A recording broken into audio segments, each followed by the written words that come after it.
ምዕራፍ 28 እንዲህም ሆነ በዚያ ወራት ከእስራኤል ጋር ይዋጉ ዘንድ ፍልስጤማውያን ጭፍሮቻቸውን ለሰልፍ ሰበሰቡ።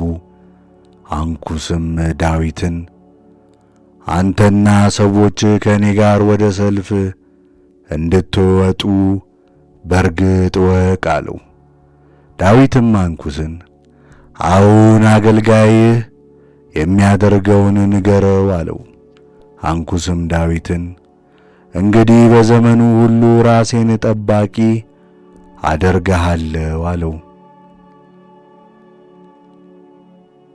ሳሙኤል ግን ሞቶ ነበር፣ እስራኤልም ሁሉ አልቅሰውለት ነበር። በከተማውም በአርማቴም ቀብረውት ነበር። ሳኦልም መናፍስት ጠሪዎችና ጠንቋዮችን ከምድር አጥፍቶ ነበር። ፍልስጤማውያንም ተሰብስበው መጡ፣ በሱነምም ሰፈሩ። ሳኦልም እስራኤልን ሁሉ ሰበሰበ፣ በጌላቡሄም ሰፈሩ።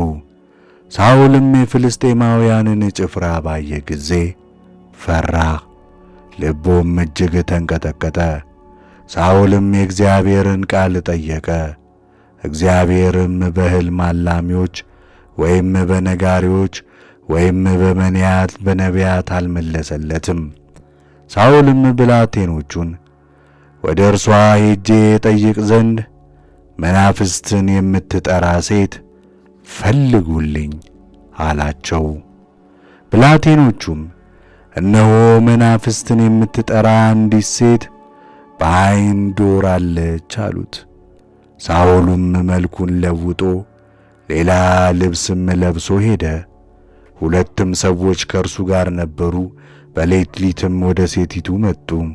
ሳኦልም እባክሽ በመናፍስት አሟርቺልኝ፣ የምልሽንም አስነሽልኝ አላት። ሴቲቱም እነሆ መናፍስት ጠሪዎችንና ጠንቋዮችን ከምድር እንዳጠፋ ሳኦል ያደረገውን ታውቃለህ። ስለምን እኔን ለማስገደድ ለነፍሴ ወጥመድ ታደርጋለህ አለችው። ሳኦልም ሕያው እግዚአብሔርን በዚህ ነገር ክፉ አያገኝሽም ብሎ በእግዚአብሔር ማለላት። ሴቲቱም ማንን ላስነሳልህ አለችው። እርሱም ሳሙኤልን አስነሽልኝ አላት። ሴቲቱም ሳሙኤልን ባየች ጊዜ በታላቅ ድምፅ ጮኸች። ሴቲቱም ሳኦልን አንተ ሳኦል ስትሆን ለምን አታለልከኝ ብላ ተናገረችው። ንጉሡም አትፍሪ፣ ንገሪኝ፣ ማንን አየሽ አላት። ሴቲቱም አማልክት ከምድር ሲወጡ አየሁ አለችው። እርሱም ምን አየሽ አላት። እርሷም ቀጥ ያለ ሽማግሌ ሰው ከምድር ወጣ፣ መጎናጸፊያም ተጎናጽፏል አለችው።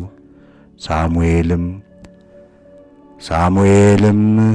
እንደሆነ አወቀ።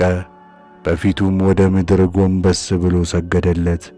ሳሙኤልም ሳኦልን ለምን አወከኝ?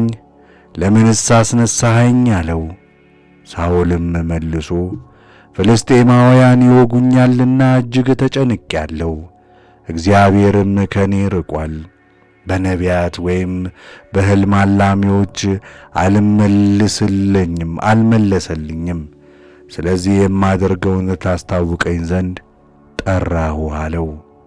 ሳሙኤልም አለ እግዚአብሔር ከራቀ ወደ ባልንጀራህም ከተመለሰ ለምን ትጠይቀኛለህ? እግዚአብሔርም በቃሌ እንደተናገረ አድርጓል።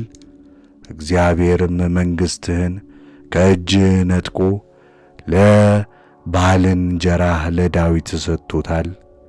የእግዚአብሔርን ቃል አልሰማህምና በአማሌቅም ላይ ታላቅ የሆነ ቁጣውን አላደረግክምና፣ ስለዚህ ዛሬ እግዚአብሔር ይህን ነገር አድርጎብሃል። እግዚአብሔር እስራኤልን ከአንተ ጋር በፍልስጤማውያን እጅ አሳልፎ ይሰጣል። ነገም አንተና ከአንተ ጋር ያሉ ልጆች ትወድቃላችሁ። እግዚአብሔርም የእስራኤልን ጭፍራ ደግሞ በፍልስጤማውያን እጅ አሳልፎ ይሰጣል። ሳኦልም በዚያ ጊዜ በቁመቱ ሙሉ በምድር ላይ ወደቀ። ከሳሙኤል ቃል የተነሣ እጅግም ፈራ። በዚያም ቀን ሁሉ በዚያም ሌሊት ሁሉ እንጀራ አልበላምና ኃይል አልቀረለትም። ሴቲቱም ወደ ሳኦል መጣች፣ እጅግም ደንግጦ እንደ ነበር አይታ፣ እነሆ እኔ አገልጋይ ቃልህን ሰማሁ፣ ነፍሴንም በእጄ ጣልኩ፣ የነገርኸኝን ቃል ሰማሁ። አሁን እንግዲህ አንተ ደግሞ የአገልጋይን ቃል እንድትሰማ እለምንሃለሁ። በፊትህም ቁራሽ እንጀራ ላኑርልህ፣ መንገድም ትሄዳለህና ትበረታ ዘንድ ብላ አለችው። እርሱ ግን አልበላም ብሎ እምቢ አለ። ነገር ግን ብላቴኖቹና ሴቲቱ አስገደዱት። ቃላቸውንም ሰማ። ከምድርም ተነስቶ በአልጋ ላይ ተቀመጠ። ለሴቲቱም የሰባ ጥጃ በቤት ነበራት። ፈጥና አረደችው። ዱቄቱንም ወስዳ ለወሰችው። ቂጣና እንጀራ አድርጋ ጋገረችው። በሳኦልና በብላቴኖቹም ፊት አቀረበችው። በልተውም ተነሱ። በዚያው ሌሊትም ሄዱ።